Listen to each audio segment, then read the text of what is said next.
করেছেন। আমি তাদেরকে ধন্যবাদ জানাতে চাই।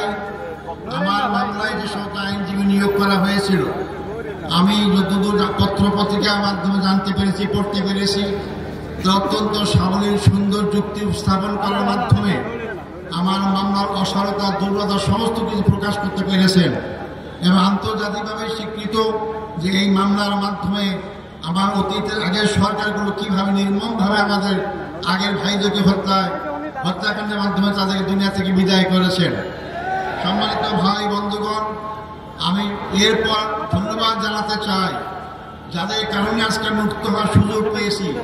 সেই 36শে জুলাই অর্থাৎ 5ই আগস্টের মহাবিপ্লবী নায়কদের জন্য আমি ধন্যবাদ জানাতে চাই।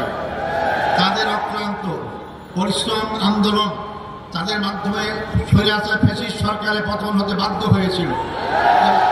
এবং সবচেয়ে আমি ধন্যবাদ জানাবো এই ক্ষেত্রে ছাত্র সমাজকে, যারা অতীতের অহংকার গর্বকে আবার প্রতিষ্ঠা করতে পেরেছেন। ছাত্র সমাজই রাস্তায় রাজপথে রক্ত ঢেলে তারা এই 14.5 বছরের ফ্যাসিস্ট সরকার সকল জুলুম অত্যাচারের বিরুদ্ধে জনগণকে সাথে নিয়ে তারা রাজপথে যে আন্দোলন গড়ে তুলেছিলেন, যার কারণে গর্ব গর্ব সব চূর্ণ হয়ে বাংলাদেশ নতুনভাবে স্বাধীনতা অর্জন করতে পেরেছে।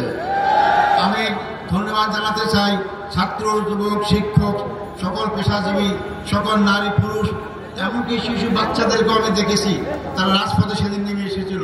সবাইকে আমি ধন্যবাদ জানাতে চাই। আমি ধন্যবাদ জানাতে চাই আমাদের দেশপ্রেমিক সেনাবাহিনীকে, যারা জনগণের পক্ষ না নেওয়ার কারণেই আজকে আমরা এই অবস্থা আসতে সক্ষম হয়েছি। সম্মানিত ভাই বন্ধুগণ, আমি ধন্যবাদ জানাতে চাই।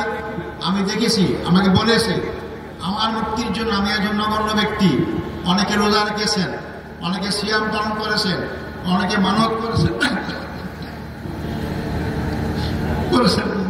আমি তাদেরকে ধন্যবাদ জানাতে চাই। হয়তো ইসলামী আন্দোলনকে মহব্বত করার কারণে, ইসলামীকে ভালোবাসার কারণে অবশ্যই তারা ধন্যবাদ পাওয়া। আল্লাহ তাকে উত্তম চাঁদা দান করল। সম্মানিত ভাই বন্ধুগণ, আমি স্মরণ করছি অত্যন্ত দুঃখ বেদনা ভারাক্রান্ত হৃদয় যারা আমার নেতা ছিলেন, সেই নেতাদেরকে অন্যায়ভাবে হত্যা করা হয়েছে, জুডিশিয়াল কিলিং করা হয়েছে তাদেরকে।